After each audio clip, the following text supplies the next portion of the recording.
Nigeria is once again at a crossroads, as shocking revelations have emerged about the roots of the banditry crisis that has claimed thousands of lives in the northwest region.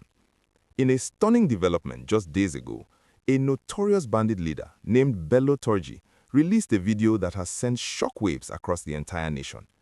In this video, Turji made explosive allegations against two former governors, Attahiru Bafarawa of Sokoto State and Ahmed Sani Yerima of Zamfara State, claiming that their policies during their time in office laid the foundation for the violence and terror that has now consumed communities across the region. According to Turji, these former governors seized grazing reserves that were meant for herders and sold them off, while simultaneously arming vigilante groups called Yambanga that allegedly targeted Fulani communities. This sparked cycles of revenge attacks and violence that eventually spiraled into the organized banditry we see today. Now here's where things get really interesting.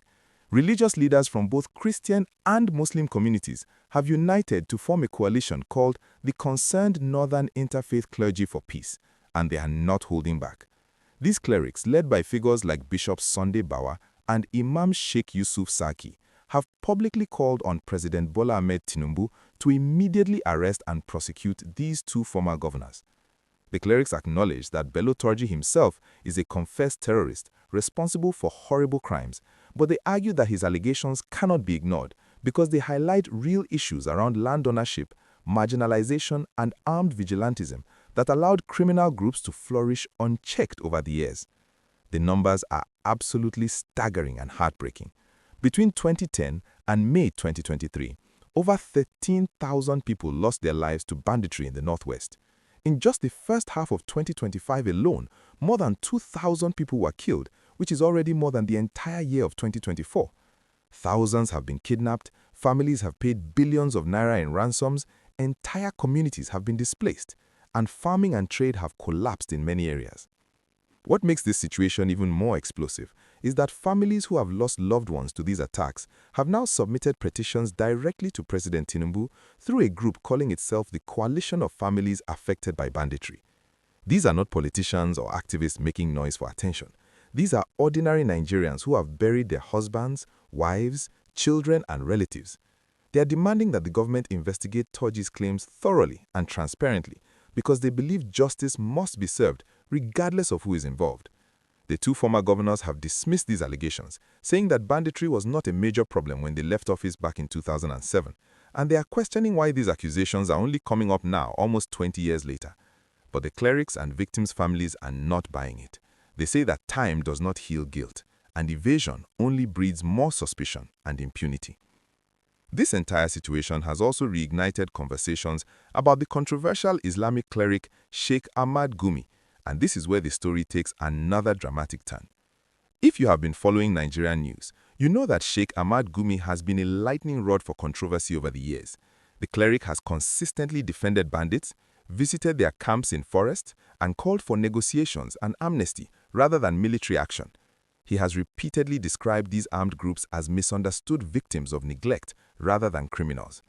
Now, with pressure mounting on the government to hold political actors accountable for links to terrorism, many Nigerians are asking whether Sheikh Gumi could be next in line for arrest.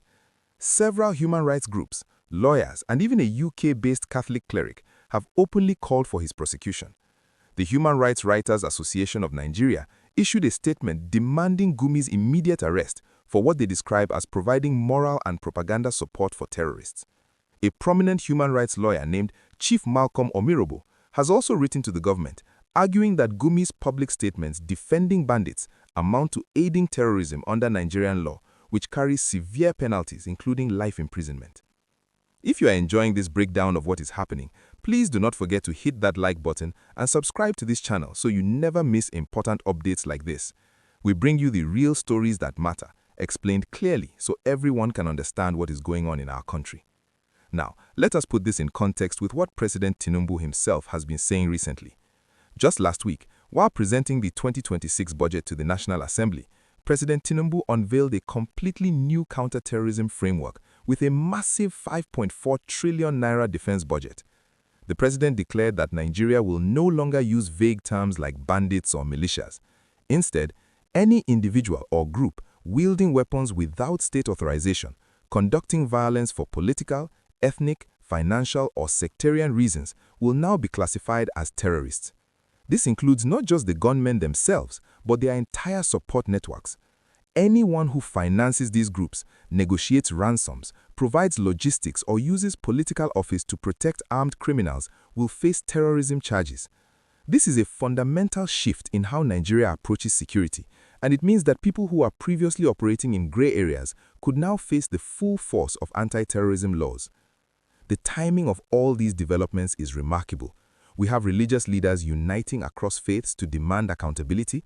We have grieving families who have suffered unimaginable losses, speaking out and demanding investigations.